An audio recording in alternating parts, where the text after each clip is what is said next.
Thank you. Thank you, Rachel. I'm pleased to be here with you at the first inauguration of the South by Sports. I'm John Skipper, and I'm just as surprised as you are that I'm the president of ESPN.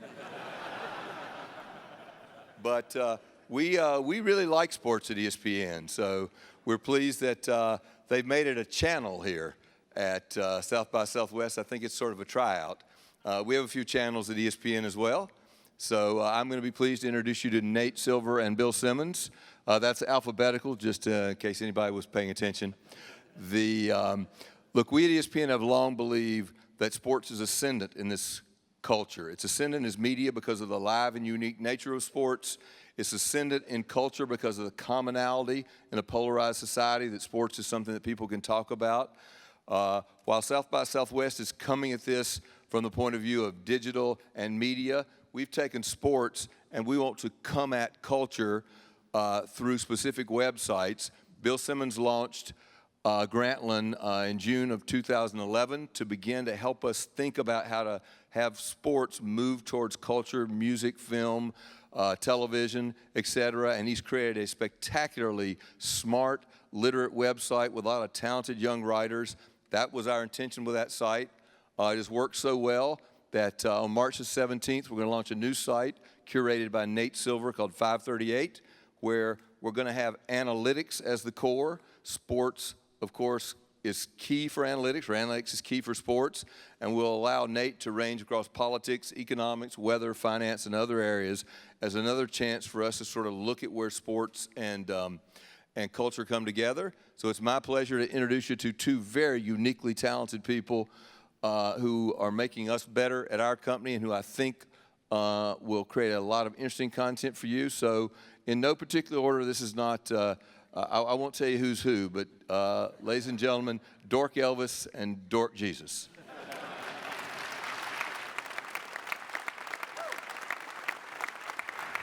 Thank you. Thank you, sir.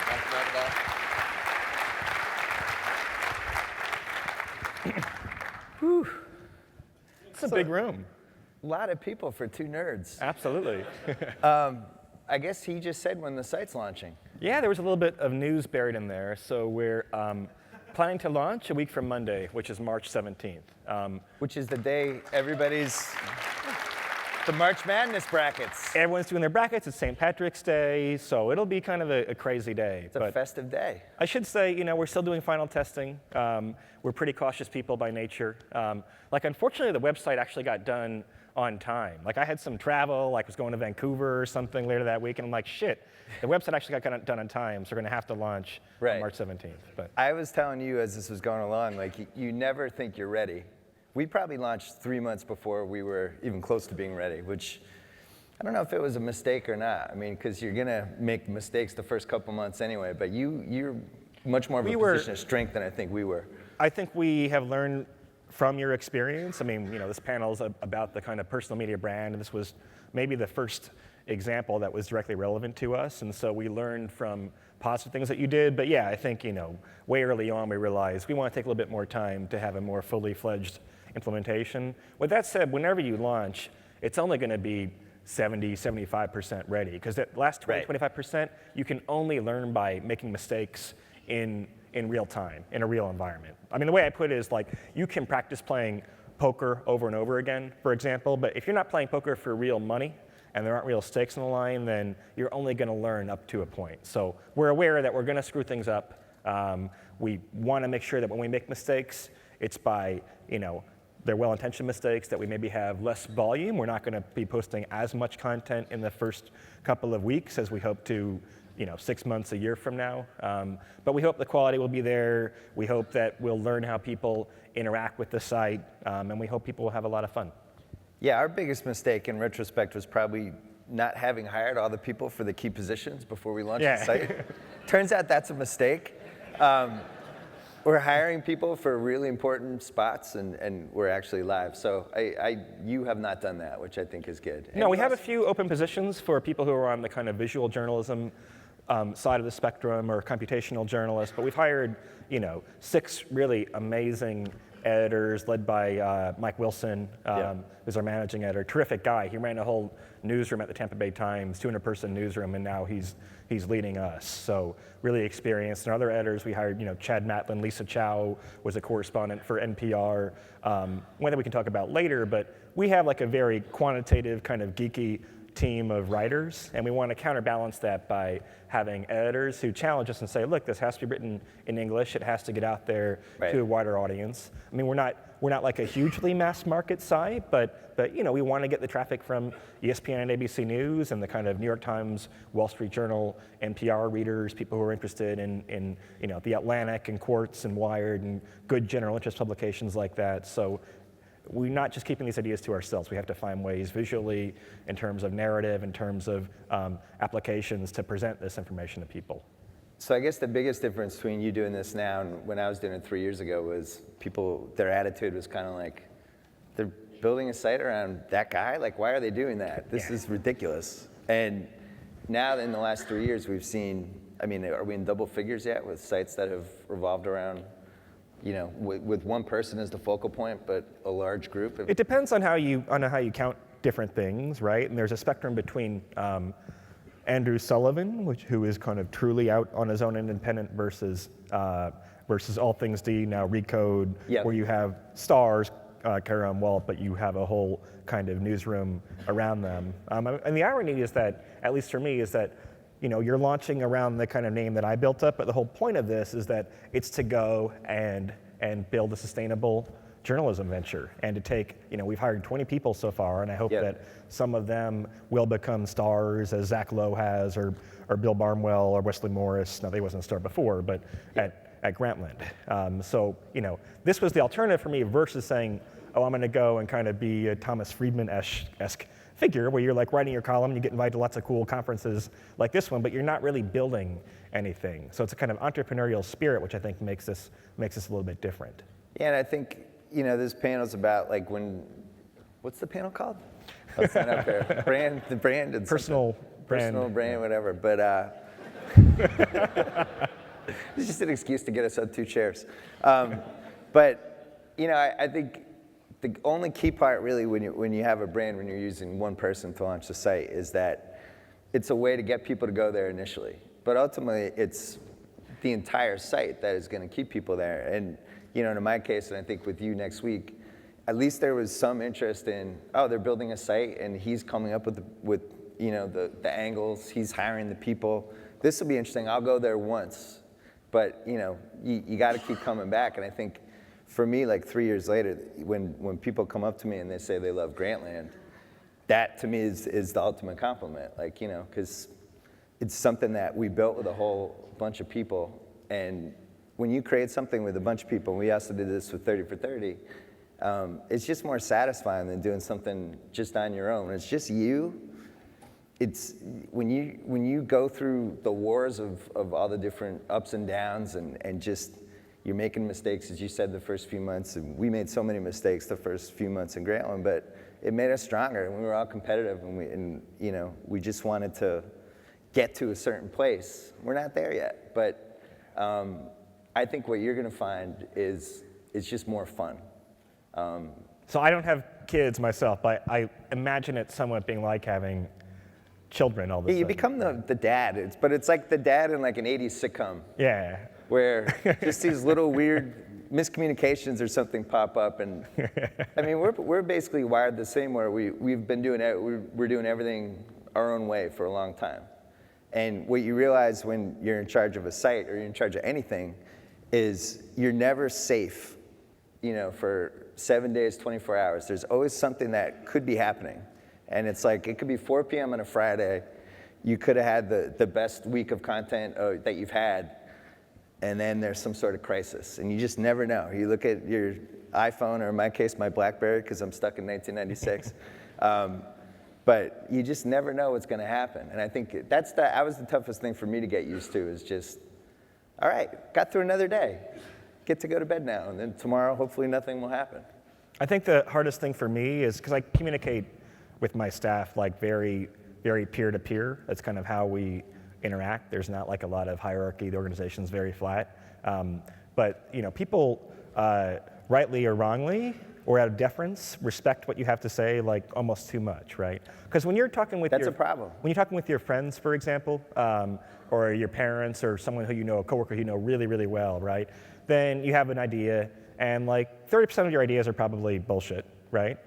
So they push back on that, maybe gently or not so gently, but you get that feedback to steer you in the right direction. When you become someone's boss, all of a sudden, only 3% of that time do you get that negative feedback. And it's not because you're any less full of shit, it's just because people are afraid to confront you as much. So you have to, I think, have really good ears, and when you get negative feedback, amplify that a lot. Be aware that you're not always going to know everything going on in the newsroom, no matter how engaged you are, but that's different. It requires you to kind of recalibrate your senses a little bit. And likewise, to give feedback to authors, because with friends, I'm very direct. If something's going wrong, you maybe do it in a joking way, but you get to the point pretty fast. If you have a writer who has like a really great idea that he or she is probably not going to be able to execute on, right? Then you kind of, I think, have to let them fail and learn that way. But it's so tempting just to say, no, don't do that, do this thing instead. And you can't do that too much, or they're never going to grow. That's a key point, actually, of what you said about people being afraid to disagree or whatever. And that, for me, when the first 18 months of Grantland or so, people didn't disagree with me enough because I threatened to fire them if they disagreed with me, but that's not true, actually. But I think you get to a point, once you get to know everyone you're working with, you need that kind of discourse and back and forth and stuff. And it's also tough because it's the vision that you had for the site, and people are trying to build whatever ideas or whatever they're coming up with around that vision, and eventually another vision comes out of what that initial vision was, which is where we probably landed about a year ago. But I think one of the things when we're talking about just the idea that I had and the idea you had, this was something we both thought about for a long time. I started really seriously thinking about a site like Grantland, I'm gonna say in 2009. And we probably launched maybe 28, 29 months after I had started sketching out ideas and what it would look like and researching other media entities that had succeeded and failed. And you actually learn more from the places that failed and the different reasons. Yeah. We did the National was a sports newspaper that launched in the early 90s. And that was really interesting to see why they didn't make it. So you learn from that, you learn from Inside Sports and Spy Magazine, other things. And then you kind of figure out what not to do. How long did it take for you, how long were you thinking of doing this site?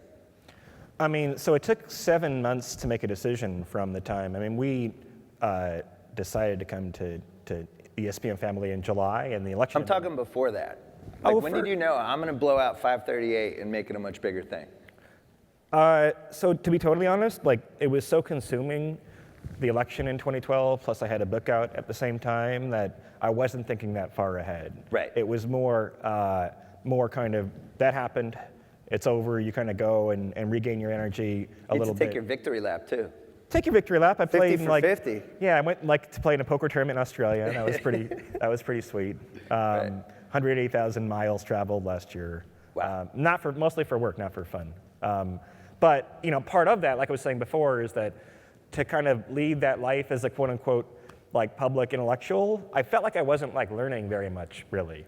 No offense to conferences like this are a lot of fun, but the ratio of, I found last year, the ratio of talking about things to doing things was askew relative to what I was used to. And with this side, we are doing lots and lots of things, from hiring to writing to working with advertising partners to design. Of course, we have great people. Kate Lazagi, our creative director, David Cho is helping out. We have a lot of help, but it's very active and kind of tactile, and I like that. Right. So you get in the middle of all this. Was there a point when you were it's like a snowball going down a hill, and you're like, oh my God, this is happening? It was kind of. I can't stop it now. So it was the day my lawyer / agent Steve Shepard, who might be here, and I kind of made the final decision, I think on a Thursday afternoon in July, and we're we'll call and tell everyone Friday morning. Yeah. And that Thursday night I was up very late, like reading your piece about the launch of Grantland, right? Remember what you told me in San Antonio about like this next year is going to be the hardest year of your life professionally, at least. And I'm like, shit, but I'm ready to do that. Yeah. This is the path where, and because I did have a lot of time off last year I was doing a lot of stuff, running around doing different things, but not as mentally intense as like 2012 had been. I was like, this is going to be a lot more fun than just kind of doing the speaking circuit and the book tour thing and everything else. This is much more of a challenge. I figured we had a chance, meaning ESPN, just because at some point I knew you would, and having gotten to know you better, you're always about percentages. And it'll be like, with whatever. And I figured at some point you were going to look at the percentages and be like, well, what place gives me the best chance to succeed? And I guess your 3 options were New York Times, ESPN, and then going out. We won't talk. There were other. We talked to probably 8, 10, 12 media entities, depending on how serious the conversations got. There was a little bit of VC interest. You could have gone totally independent. In my view, this is a little bit inside baseball, but the advantage of major media brands is that, among other things, they can get higher advertising revenues. They can bring partners that they work with for a long time. They're Fortune 500 companies. We'll have a couple of, or at least one major sponsorship to announce pretty soon. I think we're not allowed to announce that today. Yeah. But that helps a lot. Somebody would have a heart attack in the front row. Yeah. ESPN is very good at monetizing their traffic, and that's hard to do in an independent site. I used to work for Baseball Prospectus back in the day. We were subscriber-based before it was cool to do that, and the site was fun. We kind of stayed afloat and employed a few people, but it's hard to scale at all when you're scratching and clawing for every last little bit of revenue that you can get. To have a little bit more rope to hang yourself with, so you can make an investment for the longer term. One thing both you and I have in common hang yourself is the rate. Not hang yourself. Maybe not gone with that. To experiment with, to lasso different things together. I'm not sure where this metaphor is going. But the point being, both you and I believe in kind of slow journalism to a degree, kind of paralleling the slow food movement, to sound really pretentious. I think people mistake, because it's so easy ostensibly to publish things on the web, people think it's like very much like a speed and volume medium. For me, that's a very kind of first level way of thinking about it, where, okay, you remove this barrier to publication. What that means is that you have no more kind of rent by just being there, right? You have to be good and differentiating, and both you and I believe in differentiating on the basis of quality. Not to say that we don't make mistakes, but that's our view, is we want to hire people who are really unique voices, who provide, if not the best version of something, then at least an original version that's different than what people will see anywhere else. And that takes time. It takes time to build the right team of writers and editors and developers and designers and freelancers. So to do that while you have to worry about like kind of a cash call 6 months in, I think would be very hard. So that's what I mean by having more. I guess runway is kind of the Jeff Bezos-y term. The more you're doing that isn't anything to do with the quality of what you're trying to do is bad. And I think that's probably one of the best cases for doing it within ESPN. But I don't want to sound like a kiss ass, even though it's going to sound like kiss ass. But one of the benefits of ESPN is it's a really smart company that makes a lot of money and hires smart people. And I think you see this also with, you look at a company like Facebook or Twitter right now, where they're just cherry picking everybody in Silicon Valley and wherever, and they're getting the best young people. And it's almost like the Yankees or Manchester United or something, where it's just going to be this thing that just keeps going and going, where they're just getting the best possible people. And I think ESPN is a little bit like that, where you have people at the higher level who are really successful, who know what they're doing. And people always ask me, do you wish you had done Grantland on your own? Do you wish you had just raised money? And, especially after Bleacher Report sold for $1 gajillion. But I think I would have failed if I tried to do this on my own. There's so much I didn't know. And, relying on people like John Skipper, John Kozner, and Rob King, and Reed Donahue, I just learned a lot. And John Walsh, like that first year for me, especially like with the office stuff, and what do I do about this guy? These two people aren't getting along. What should I do there? And just all this little stuff, and you're on your own. Yeah. I think I probably would have ended up in drug rehab. I think would be where it would have ended. But I would have been pretending it was for painkillers. No, people. They'd be like, no, I think it was harder stuff. No, just painkillers. I mean, people, you know, when 538 left the Times, came to the ESPN family, people were talking about, well, the kind of what's the conflict in the New York Times newsroom and stuff like that. And that angle isn't really the sort of things you think about when I'm like, I'm going into business, right? I want to hire 20 people. This is a long-term venture, so I have to find a good business partner. And ESPN, I think, is very good at running content businesses because they appreciate content. But also, you know, the time I spent, and I'm not trying to be a kiss ass because I've said things like this publicly before, but well, he's John right Skipper, here. We should John kiss his Skipper, ass. Emery and David Cho and you, and I mean, that was super helpful. Right. And it contrasts because, you know, I got a lot more quality time with these folks than I did with my old bosses at the New York Times, frankly, in the negotiation process. And that's something which becomes pretty tangible. You know, you mentioned about the Times maybe not having the business wherewithal to pull off what you're trying to do, or just because they haven't done it before. And I think this is a real issue for newspapers in general, where, you know, you saw how slow they were to adapt to the internet. And it's really a space that they should have just owned from the get-go, and instead they just got into it so late, and it hurt them in so many different ways. But, you know, I think what happened with you is a really good example of when people talk about what's going to happen with newspapers, where's it going, are we going to have newspapers in 20 years? Like, you can't say this, but I can. I can't believe that they didn't figure out a way to keep you. And like, if I'm running the Times and you're like, I want to do this, I would have been like, yeah, let's figure out how to do that. But I don't really blame them because it's so foreign to what a newspaper's trying to do day to day. So there were definitely people in the Times who felt that way, yes. Right? But you know, this is where you kind of get into the flow of events in a big, complicated bureaucratic organization, which is that at the time the election occurred, was, you know, the Times was going through a round of buyouts. They were transitioning a new CEO in who had other distractions he was still dealing with from his old job.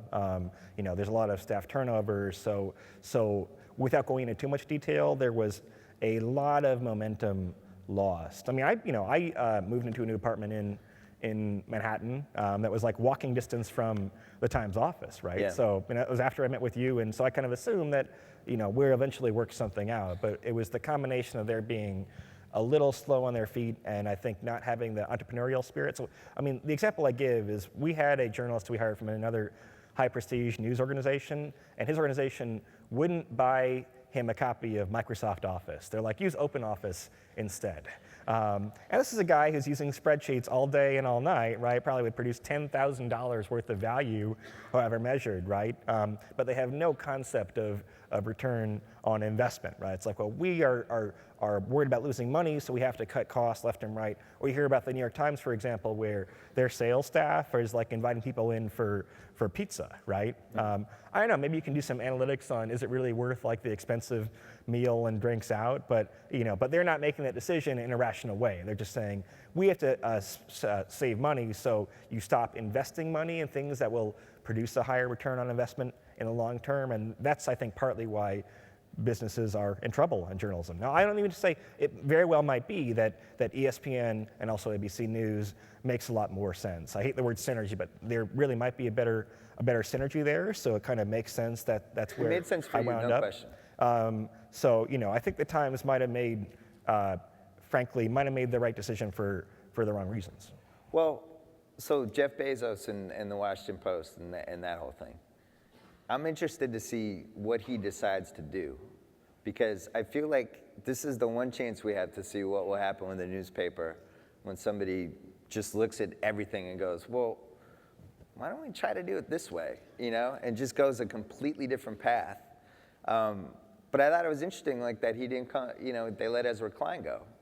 And I don't know whether that was a quality thing, whether they just didn't think he could do that or whatever, but it seemed like that was the type of thing I thought he was going to do. And I don't have any inside scoop on this, really.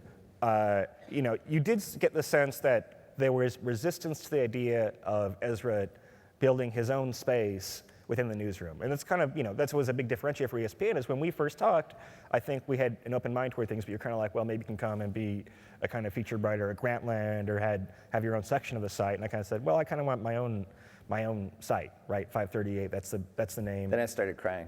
You started crying, but they understood that, and then we I had no idea until we did the podcast that you were thinking that big. Yeah. Because I was just like, we chance to get Nate, and you were like, actually, I kind of want to like blow out 538, and I was like, yeah, that would probably make more sense.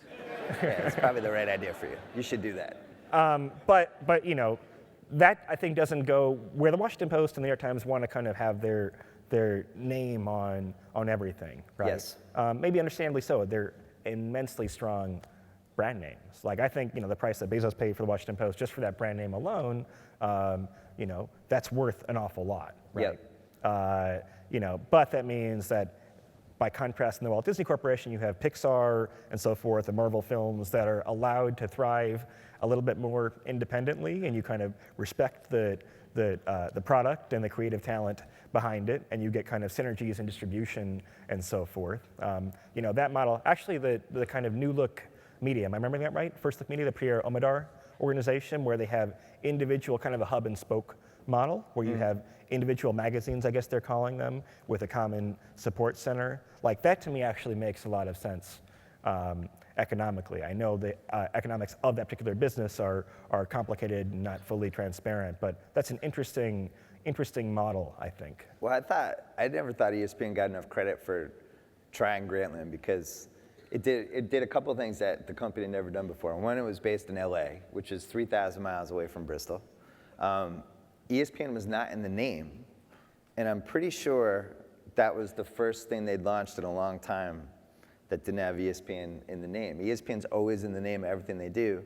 The leeway they gave, things like that, it's kind of uncommon for a big media company. And I think what's cool about it, and then with you and 538, and the reason I think ESPN is going to still be in a good spot going forward is because Skipper right now and whoever follows Skipper, there's this feeling like, we can't just show games and highlights.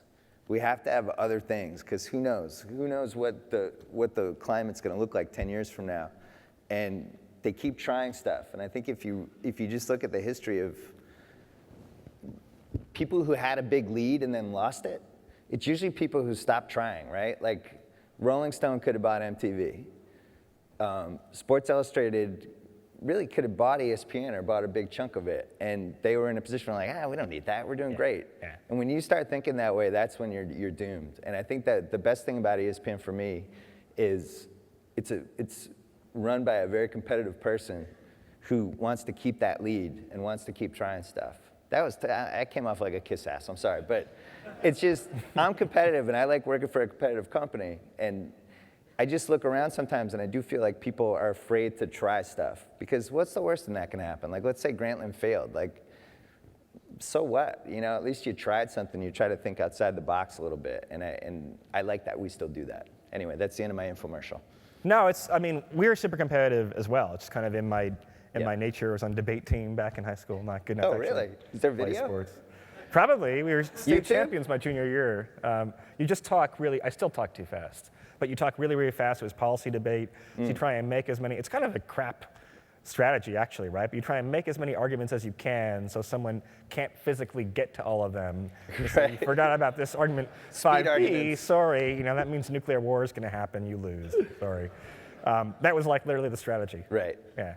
So going forward, I think we should talk about, there's a slight misconception about what 538 is going to be, which I always feel like you're like 10% annoyed by. People are like, oh, so you're doing politics, it's going to be a politics site. Yeah. It's like, no, it's actually not. No, you're more than politics, okay? Like you're going to snap on somebody soon. There are misconceptions, in part because we've been careful about what we say about the site, and people see it now in a week and a half. So if you saw the logo earlier, it has a little fox as kind of our trademark.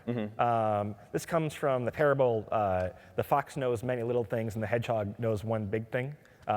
So the fox, if you read my book, being fox-like is good. It means that you are taking a lot of different approaches to try and solve problems. You're multidisciplinary. You're applying a lot of different creative talent to the problem instead of being like a big ideologue, right? And that's our approach. I mean, first of all, our concept is data journalism or data journalism, however you say it. But that means I've never figured that out. Is it data or data? I say data usually, but Okay. then we have the whole singular plural thing. Yeah, you're the data guy. But to us, that means a lot of different things, right? It means, on the one hand, literally statistical analysis. Yeah, that's part of it. But it also means data visualization. It means kind of data mining in an investigative sense. It means very numerate reporting. I mean, we've hired some people from the Wall Street Journal and so forth who have very strong shoe leather reporting skills and combine that in different ways. So, we're open-minded toward what that means, and likewise, we're going to apply it to a wide range of subjects. So there are 5 verticals that there will be on the site: sports, politics, economics, science, and lifestyle. I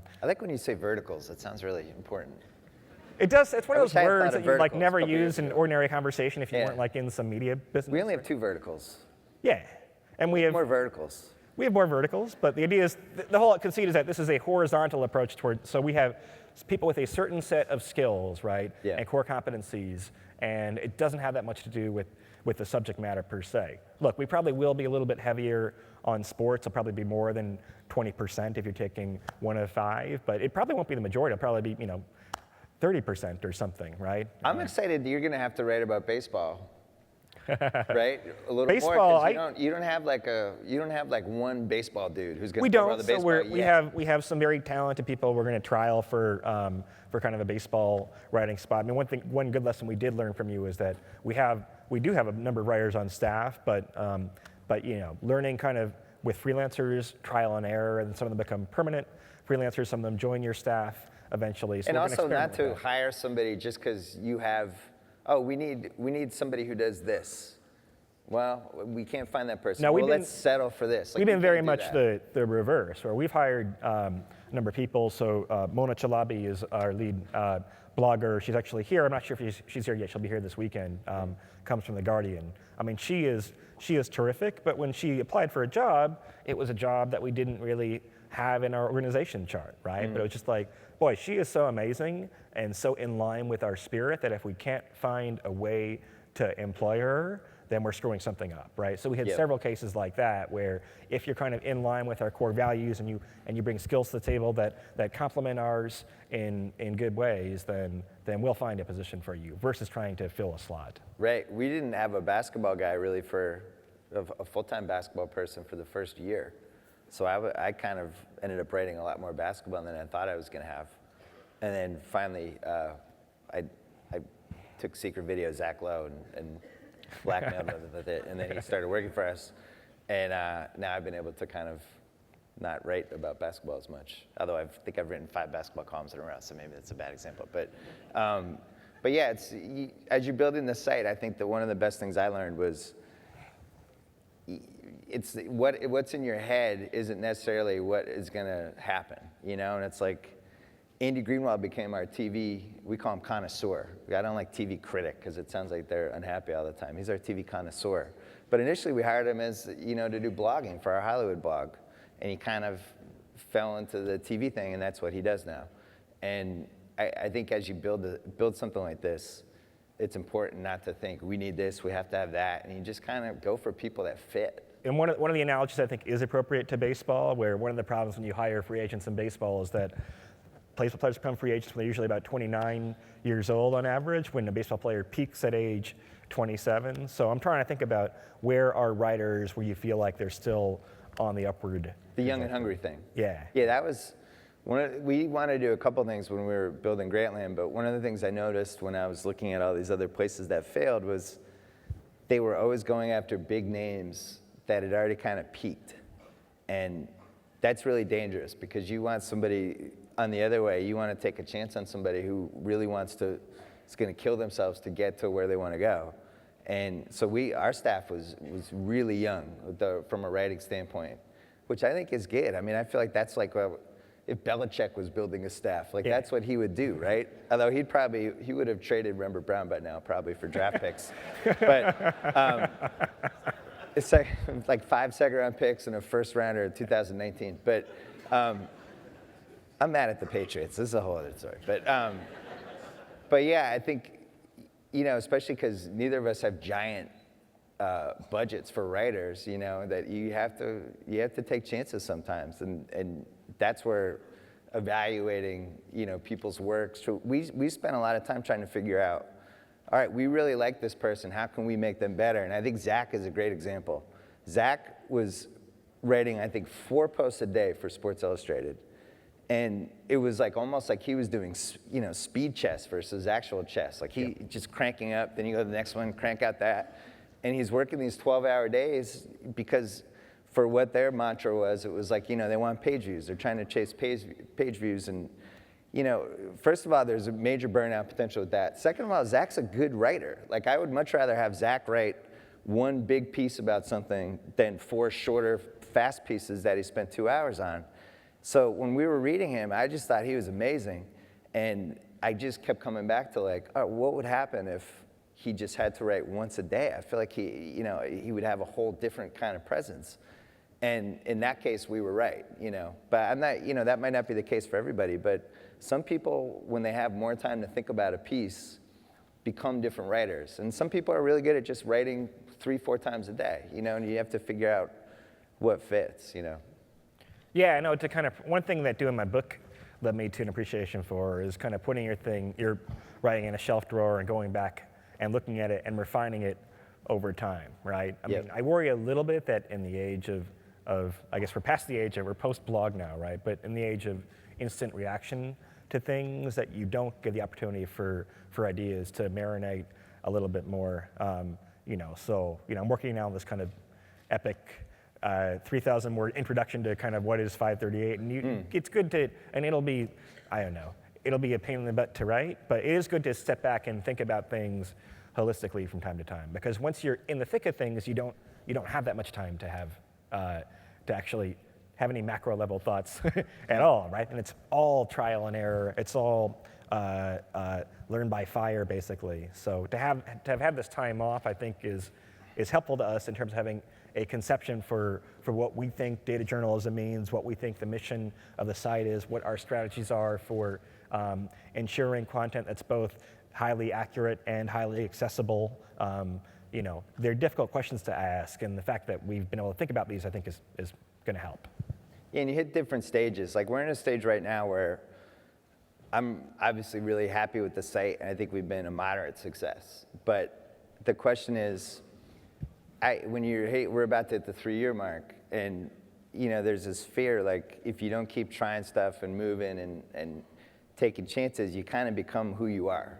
And we're a success, but we're not a success at all in a lot of ways. Like a lot of people don't know who we are. We don't really use the other parts of the company yet.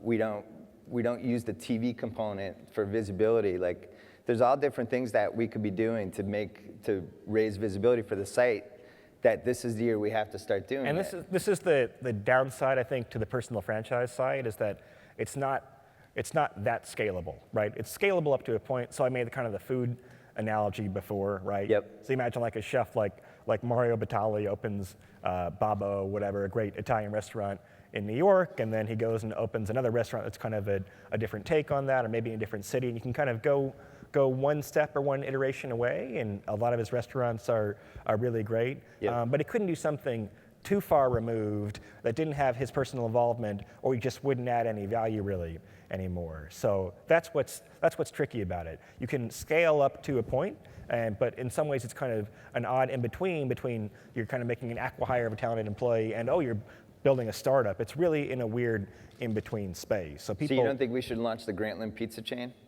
I mean, well, that's what you learn by trial and error, right? Is that so maybe there's some formula that makes you successful, right?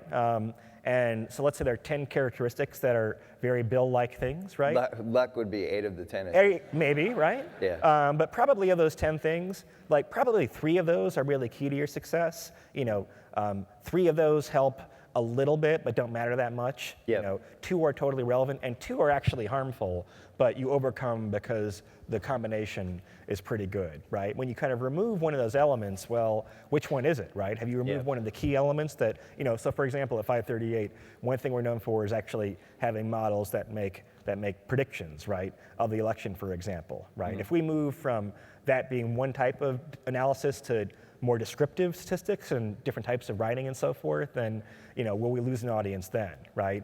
What about when we don't emphasize politics as much as we did in the New York Times iteration? Will that work or not? And that's the kind of experimentation that you have to do to see how you can scale within certain boundaries. Well, one thing that I think is going to really help us is, I don't want to step on things that are going to announce later, but we moved under Marie Donahue's group, which you report to, and my friend Connor Shell reports to, that is the guy that we came up with 30 for 30, and he runs ESPN Films.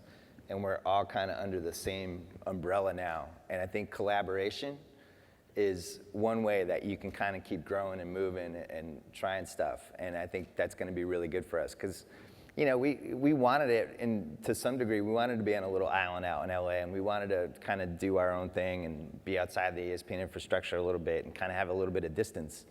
And I think the ability to be able to collaborate with a couple other parts of the company, like just steadily and regularly, is really going to help us. Yeah, I mean, we're already talking with Connor and the films guys about possible, FiveThirtyEight projects, 16 for 16 or or what have you, right? One advantage of having, because we have, I think, we put ourselves to a high standard in terms of we want really accurate coverage, it's really numerate, so on and so forth, right? But we do want a lot of different vehicles to tell stories, and there are a lot of places where a video component adds value. I don't mean so much like talking head TV segments. I think that can be a little bit challenging for the sort of stuff that I might do. But certainly in terms of producing things at a level of quality as we've seen with 30 for 30 so far is another. The multimedia is a big thing, and it's something, initially we were a written content site, and we knew we wanted to have some podcasts. Then we decided we would have a little more video, and then we taped the podcasts, and Dave Jacoby built this awesome little intimate studio for us in the ESPN building, and we experimented with that, and we as it's kind of grown, we tried some shorts and some different things, and now that we're like about 2 years in with that, like we really kind of know how to do it now. Like we went to All-Star Weekend in New Orleans. We sent a lot of the stuff from our studio. We built like basically our studio in the little area that they have, that everybody has. And people were like coming, like nobody had done that before in New Orleans. And people were coming by to look at our set. I felt like I was like, yeah, we beat you guys. But it was cool, and we were able to spin off, the interviews that we did, like SportsCenter ran a couple of them. We got podcasts. We got 5 hours of content that way. And what's interesting to me is like some people come to our site and they don't read anything. They just come for the podcast or they come for the video. And that's one thing that I guess I didn't see 3 years ago, is that everybody's going to like different things, And somebody will come to our site just because they like Wesley's movie reviews, and that's it. They're done. They read Wesley and they're out. Now, one thing that's hard to balance, right, is on the one hand, you were hired to bring Grantland in part because John Skipper, ESPN, trusts your kind of creative input. On the other hand, the way that you or I consume the internet is not necessarily how everyone else does, right? Like I, for example, I don't listen to a lot of podcasts just because I have like a really short commute, right? I don't listen to podcasts either, ironically, including my own. Yeah. But a lot of people do, right? A lot of people do. You have to be careful not to get too high on your own opinion and say, well, because I don't like something, that means it's not a good way of doing things. Yeah, I started doing the podcast in 2007, and I did it just because I thought it was cool, and I wanted to call my friends and tape them and call different NBA writers, but I never thought it was going to become like kind of a thing. And then I think I was in Phoenix for the All-Star game in like 2009, 2010. And I was standing outside my hotel waiting for a cab, and some guy jogged in, and he had his headphones on. He just started pointing at me like, and I'm like, what? And he's like, and I'm like, what? So he took his headphones off. He's like, I'm listening to you right now. And I'm like, cool. But I remember the first time I saw it was actually when I was at Baseball Prospectus, wrote a piece for ESPN.com with my byline on it, and I saw it in the bathroom stall at work. I was like, boy, that's pretty When you get in the bathroom stalls, you know you're doing well. But the podcast is interesting because some people listen to them when they work out, when they're commuting. Some people, my dudes, the younger dudes who are able to do 5 things at once, and I'm always envious of that, but they'll be listening to a podcast. They have G-Chat open. Is it G-Chat? G-Chat. whatever it's called. They have their email open. They have 17 internet things open, and they're editing, and then they're also, and they're talking, and it's like they're just doing all these, and Twitter, and they're doing all these different things. I can only do, I'm old school. I can only do one thing. I could barely do this. I draw the line at GChat, and everyone else in my office loves it, right? But I'm like, look, you can we're actually in the same space. You can walk 3 feet, right? Right. But you can call me, you can text me, you can email any one of the 3 addresses that you have for me, right? You can do a lot of different, you can tweet at me, right? But why the need for GChat on top of that? I'm not. I've become like the old guy on the porch with some of the staff members. Like, oh, it's your generation. Like, I've become that guy in the office. I guess we're gonna take some questions. Because there's 15 minutes left, and they told us we're gonna take some questions. So how does that work? So there are microphones somewhere. Or we were given bad advice. Maybe we should just keep talking. I think there are microphones somewhere. All right, well, tell us when we're ready for questions. Oh, there they are. Okay. Okay. So we'll start out with you, sir. Okay. 538 has got the roots in politics. I mean, the name 538 is all about the Electoral College. I'm really concerned, because I really like politics, about seeing it on ESPN. Not that I don't doubt that they have integrity and all those other good things that sports requires. I still see their focus as being something very different than politics. Could you address how you're going to keep politics a strong part of your brand? Sure. I mean, so I have a couple different responses. That was a good question. Yeah. What'd you expect, man? That was a good one. I like that one. So for one thing, 538, as you mentioned, the name is 538 electoral votes. But my history is not really in politics. In fact, I was writing about sports before I was writing about politics at Baseball Prospectus. My degree was in economics. So politics is something I came to at a certain point in my life, and it's not the only interest I have. And so in this sense, the news site's going to reflect the broader array of interest and subjects that are amenable to data journalism approaches. We will, in terms of volume, have more politics coverage than we had at the New York Times, right? Where we hired Harry Enton from The Guardian, who's terrific. We'll have a lot of freelance content as well. We'll still have election forecasts.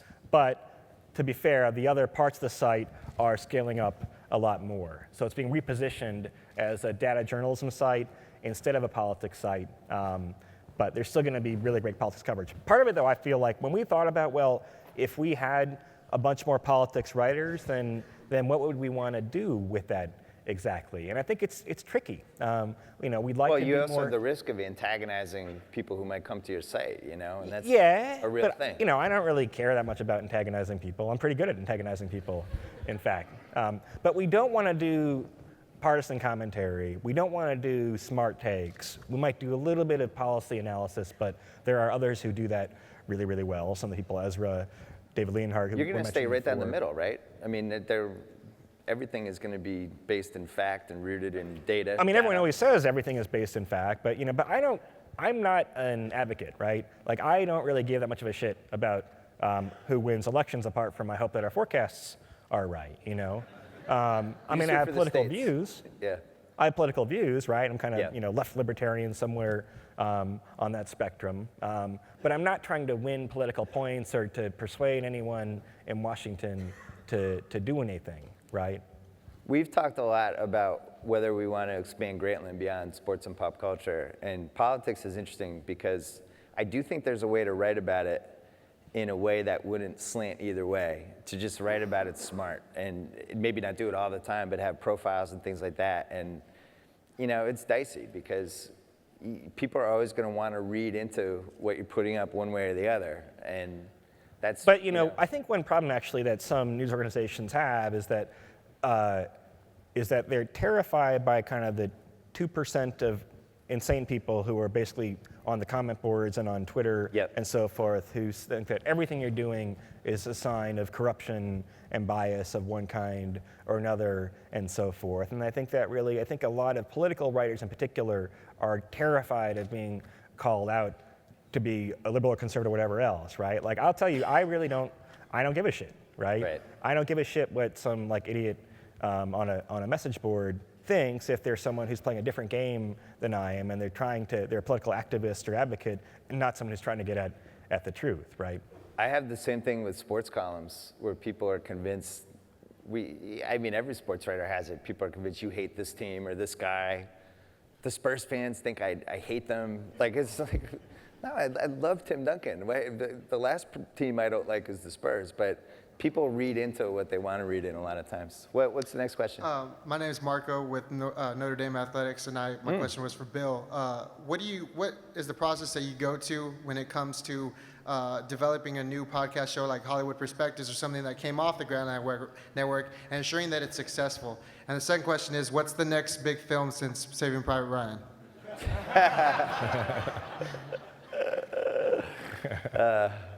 My friends make fun of me about that all the time. The podcast thing, to me, podcasts are all about chemistry. And we're very careful about, A, who we give a podcast to, and then B, how you book it. Because when you're doing a podcast with the wrong guest, it's like being on a bad date. And it's happened a couple times where it's just like, you're 8 minutes in, you're like, I'm gonna go to the bathroom and then just sneak out the window. Like, that's how you feel. And you just have to be careful. So for us, like, everything we've added has been a natural outcome of either people that just click in the office or people who have a history. Like, Andy and Chris have known each other for 20 years. Wesley and Alex have been friends for 15 years. The girls in hoodies have been friends, and that they just brought that into the podcast. Almost everybody I have on my podcast is somebody I have a relationship with. Very rarely do I have guests, and when I have guests, I really think about it. Like, I rarely have athletes on because most athletes suck when you're interviewing them. They're not interesting. They don't say anything, and they're very, very cautious and overcoached. So you got to be careful about who you pick, I think. Anyway, next question. Would you consider expanding the video podcasts and stuff to ESPN programming, like a Tuesday Cousin Sal TV show instead of just having it be a podcast? Or do you like Prince movies as on the TV show, or your guests? Like you said, you want to expand with that arm. We have a couple things in the works. Well, I don't know if I'm allowed to announce this, but I'll do it anyway. We're launching a video podcast network. Is that bad? All right. Next week. So we're going to try to have every podcast we have on YouTube, and some of them will be taped with video, like where you see the people, and other will just have the graphic, because what we find out is that people consume podcasts different ways. Like, some people listen to it on ESPN.com Pod Center. Some people do it on iTunes. Some people want to have it on and work, and they'll just put the screen up and listen to it that way. So that's one thing we're doing. And then Nate's building a little studio in New York that is going to be souped up a lot like ours, and that enables us to have, like, the Grantland writers who are in New York, and we have a lot of them. We call them Grantland East. They can go to that studio, so Chris and Andy can both be videotaped, and we can cut that into something cool. To answer your other question, we are thinking about some TV stuff and what that would look like, and whether we could potentially have an Adult Swim type show on Sunday nights or something that features a lot of our different content. Like, you know, if we had a show like that this week, we probably would have run 10 minutes from my George Gervin podcast, because he was just phenomenal. It was one of the best guests I've ever had. He was just great. I could have talked to him for 10 hours. But we could have had that. We could have had episode 2 of the Steve Nash series. We could have run 3 other podcasts. We could have had a Jalen and Jacoby thing, and that's 44 minutes, you know? And also, I think we run the test pattern on ESPN2 at midnight. I don't even know, so it's not, there's no games on Sunday night. So maybe that's could be a natural outcome of some of the stuff we're doing. I don't know. We're willing to try anything. Hey, Bill. Hey, Nate. Bill, when you went through the whole controversy with the Dr. V story a few months ago, I guess talk about how going through that controversy grinder with all the blogs and everybody, and a lot of people that didn't know you or your site weighing in on things like that, and what you learned from that going forward with the site. Yeah, we learned so many different lessons from it. One for me was just, your process can never be good enough. You know, like, we had so many people read that piece, and we focused on the wrong problem areas of the piece. So your first instinct is just to be like, all right, what do we do wrong? How do we fix it? The second instinct is just like really feeling bad, you know, because it was a piece that the way it came out and the community that was affected by it, getting the emails and stuff was just tough. And some of them were angry, some of them were really thoughtful, some of them were really passionate and like, how could you guys do this? And you know, when you're in that and you feel like, wow, we hurt people's feelings, like that's a whole other part. And then the third part is just the psyche of the staff, you know, and just when you have a big mistake that's public and you're getting just killed for it day after day, you know, I guess I'm, for lack of a better word, the dad of the site, and you just worry about how is this going to affect people? You know, are they going to realize this is going to eventually blow over and we'll learn from it? And we apologized, and you know, hopefully nothing like this will ever happen again. And you know, eventually you get to an okay place with it, but I don't want to say I'm glad it happened, because I'm not, but my thing is, if you make a mistake, you got to figure out why it happened and then what you can learn from it. And I know that it made us a better site. I wish it hadn't happened. I feel bad about it, but you got to move on and figure out what to learn from it. So it wasn't a great month, that's for sure. And should the Lakers admit the same thing with D'Antoni? The Lakers and Clippers have flipped places, and it's amazing. And I love making fun of all my Laker fan friends about it. Next question. Nate and Bill, thank you for coming today. Thank you. I have a question for you, Bill. I know you started writing for AOL or online really in the late 90s. Yeah. Back before blogs were really popular, what kept you going forward and continue to produce content when sometimes it feels like there really isn't anybody listening? Good question. I've been in that spot, you know. I started writing my column in 97. Mm-hmm. I was making $50 a week. And I was bartending, $50 a week. I was bartending and waiting. It was a 3-month contract. So I really negotiated a great deal. But I really felt they had somebody called the movie guy, and I really felt strongly that the sports guy would work. And I just decided to throw myself into it. I'd had such a bad experience at a newspaper, and I really felt like I could write a sports column. I was like, this is the one thing I know I can do. And I just worked my ass off. And it was, you know, probably around 99, I was ready for a bigger audience. But the internet at that point was being run mostly by people who had failed at newspapers and magazines, and people that just, they weren't looking for young talent. They weren't looking around to see who was good. And there was about 2 years there where I felt like, I was like, this column is working. Like, why hasn't somebody tried to hire me yet? And just day after day, just trying to grind it out and wonder, like, am I imagining this? Am I crazy? Like, I'm good at this, right? Mm-hmm. You know, you can't lose faith. Like, if you really believe in it, you just got to keep plugging away. And finally, belatedly, you know, things worked out. But it was tough. And I always identify, I'll get emails from people where they're just like, I want to be a writer. I've been killing myself trying to do it. How do I know if I should give up or not? And the answer is, you really don't. I mean, what do you have to add to that? It's tricky, right? And I remember you come here to South by, you hear a lot of people's pitches, and in the back of your head you're going, you know that like only like 3% of these ideas are going to work out in like in a really great way. But at the same time, you know, 0% of the ideas of people who don't try are going to work out. I mean, the good democratizing thing about the internet is that you have the opportunity to go out and publish something and build something on your own and get it in front of a lot of people. So when we have people applying for jobs, I'm not too sympathetic to people who say, look, I'm on an academic track, or I have a job and I'm really smart and doing this stuff. It's like, well, show me some work if you're a writer. It can be a blog, a Tumblr, or something that 6 people have ever read, but put something down on paper, proverbial paper. Yeah, I'm always amazed when they'll email us like, I want to be a writer. Right now I work in a PR firm and I've never written anything, but I want to work for Grantland. And it's like, so you haven't written anything, but you want to write for us? Like, the way to do it and the way to get noticed is you start a blog or a Tumblr, or you write, you do whatever you need to do to get seen and kill yourself on those pieces. And that's how you're going to get noticed, because the cool thing about the internet right now is if somebody writes something really good, people are going to see it. Like, Jay Caspian Kang, who's one of our first people we hired at Grantland, who wrote some great stuff for us.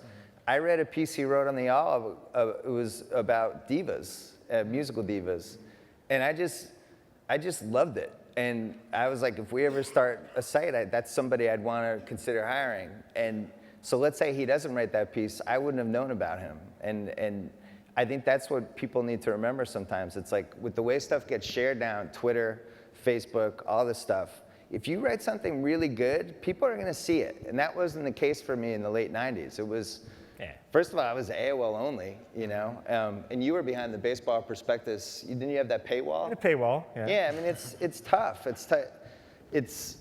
But eventually, if your work is good enough, I think in this day and age, in 2014, people are going to see it. The flip side is like, so we have not hired anyone at 538 who has a PhD, right?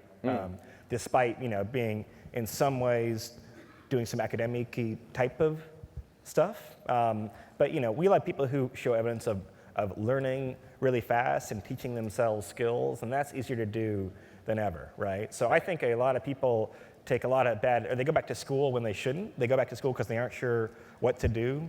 That won't necessarily help you. It'll just put you a lot more in debt, right?